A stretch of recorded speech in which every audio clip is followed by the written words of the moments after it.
কিন্তু অনেক কষ্ট করে আমার সাথে এই মামাটা এই মামাটা অনেক কষ্ট করে জানেন, আমি না খাবার না দিলে উনি কিন্তু খাবার দেয়। আমি না নাম কি আপনার? মোহাম্মদ সেলিম। কেন গুলো করেন? মানুষের খাবার দেন কেন? অসহায় মানুষ রাস্তায় বইরা থাকে, আমি না খাইয়া নিজে খাওয়াই। তা আপনার ইনকাম উৎস কি?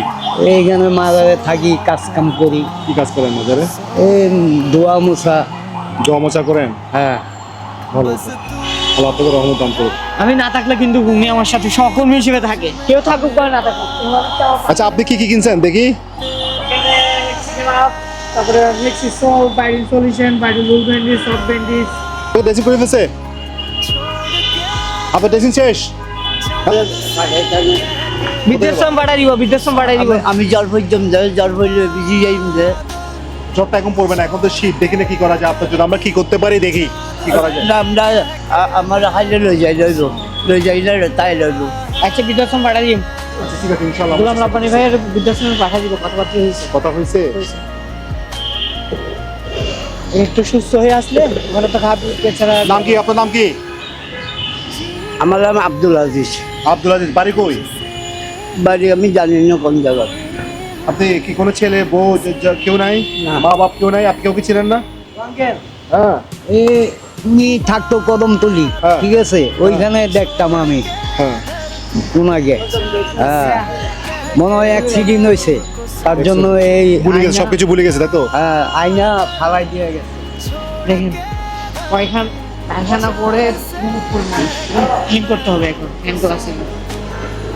হ্যাঁ। আমাদের দরকার, কম্বলের দরকার, বালিশের দরকার, এগুলো অনেক টাফ হয়ে যাবে। সুস্থ তো করতে হবে। পায়খানার রাস্তা কিন্তু পোকা হয়ে গেছে। তো ওকে মেডিকেলে ভর্তি করানোর ব্যবস্থা করেন।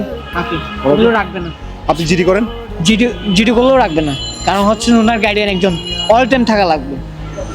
মানে কোনো ব্যবহারের হাসপাতাল নাই। সবচেয়ে দুঃখের বিষয় হচ্ছে আমাদের বাংলাদেশে কোনো ধরনের ব্যবহারের হাসপাতাল আমরা খুঁজে পাচ্ছি না। এই ধরনের পথে যারা শুয়ে আছে, এদিকে দেখাও, যারা এখানে দেখেন এই ব্যবহারগুলো হচ্ছে ব্যবহারিস, ঘর বাড়ি নেই, কেউ নেই, আত্মীয় স্বজন নেই, কেউ নেই। আরো আজব, কারণ ওদিকেও আছে দেখেন। হাত পোঁছা ছিল, ওনাকে আমি মেডিকেল ভর্তি করে ভিডিওতে একজন ভাইরাল পারসন। এই তোমার নাম কি? আমার নাম আমেনা। আমেনা? আমেনা, এই ওনার হাত দেখাচ্ছি, ওনার হাতটা দেখা উচিত।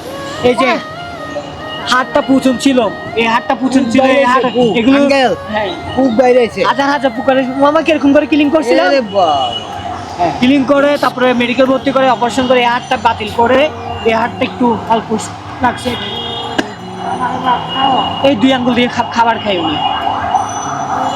আমি অনেকদিন নিজে খাওয়াই দিছি।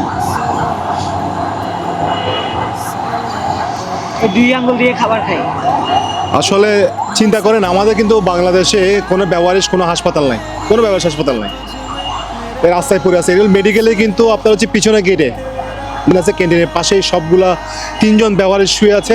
চারজন, এই যে আমি এখন 3জন পাইছি, আর যখন আছে আরেকজন আছে। এটা মাথা পুঁতা ছিল, মাথা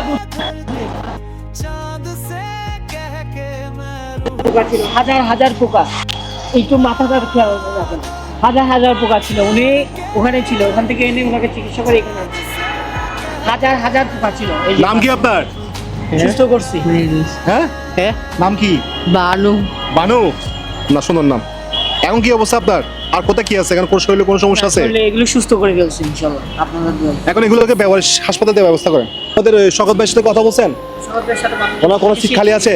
শীতকালীন আর উনি তো সামনে এমপি ইলেকশন করতেছে, উনি নাকি বড় বড় ব্যবহারিক হাসপাতাল করবেন ইনশাল্লাহ। আমরাও চাই বড় বড় ব্যবহারিক হাসপাতাল হোক, এই মানুষগুলো জায়গা হোক। ওনাকে আপনি কোথেকে নিয়ে আসছেন? উনি এখানেই পড়েছিল। পড়েছিল। এখন মোটামুটি আপনি ড্রেসিং কদিন ধরে করতেছেন? ওটা হচ্ছে ড্রেসিং 2-3 দিন। 2-3 দিন হচ্ছে না? হ্যাঁ। এখন মোটামুটি আলহামদুলিল্লাহ আগের থেকে একটু একটু যাক, আপনারা দোয়া করবেন যেন আমরা এই ভালো ভালো মানবিক কাজগুলো করতে পারি। ওদেরকে আপাতত চিকিৎসা দিয়ে সুস্থ করে অ্যাটলিস্ট আমরা ব্যবহারিক হাসপাতাল দিতে পারি। ওকে মনে চেনা চেনা লাগে। আচ্ছা, আপনি কিন্তু আমাদের মানবিক কাজের সাথে সংযুক্ত, আমাদের প্রচুর পরিমাণ সহযোগিতা করেন এবং পাশে থাকেন। তো এই ধরনের মানবিক কাজে আপনি আসার কারণটা কি একটু বলবেন? আমি যে আসলে মানবিক কাজে আজকে আসছি তা না, আমার আসলে এটা আসলে আমার কাছে মনে হয় যে সবার ভিতরে একটা মানবিকতা কাজ করে, যে কোনো মানুষের ভিতরে একটা মানবিকতা কাজ করে। এটা আমার মানে বাস্তব ইয়ে থেকে আমি বলি। বেসিক্যালি আমি কাজ করি, আমি একজন নারী উদ্যোক্তা। আমি স্বামী পরিত্যক্ত বিধবাদেরকে নিয়ে কাজ করি। ওদের দুর্গন্ধে ওদের কাছে যাইতে পারতেছি না, সত্যি কথা আমি যেটা বলি। আমি সেই মানুষগুলাকে ইরফান ভাই নিজের হাতে ধরে যখন সহযোগিতা করতেছে, আমার কাছে মনে হয় যে কেন না আমি ঘরে একটু একটু কাছে আসতে পারি, কেন না আমি একটু টাকা দিয়ে হেল্প করতে পারি। আমার কাছে মনে হয় যে আমার ফ্রেন্ড লিস্টে যারা আছে তাদেরকেও আমি জানাইতে চাই, প্লিজ আপনারা টাকা দিয়ে হইলেও হেল্প করেন এই মানুষটাকে। আচ্ছা ওদের জন্য কি কি লাগবে বলেন? কম্বল, বালিশ, কাঁথা, মুসুরি, তারপর ওষুধ, 2 বেলা খাবার, মাছবি লাগবে যে 2 বেলা খাবার, 2 বেলা খাবার। 2 বেলা খাবার লাগবে মাছবি। তারপর হচ্ছে যে ওষুধপত্র, বালিশ, কম্বল, এগুলো তো মাছবি লাগবে। এটা হচ্ছে আমার কথা। আপনার যদি যেহেতু আমরা আপু আছে, পূর্ণিমা আপু আছে, আমি আছি, আজাদ মামু, উনি বিড়ি চায়, আপু বিড়ি চায়। বললাম যে উনি যদি ড্রেসিং করতে দিয়ে বিড়ি দিব।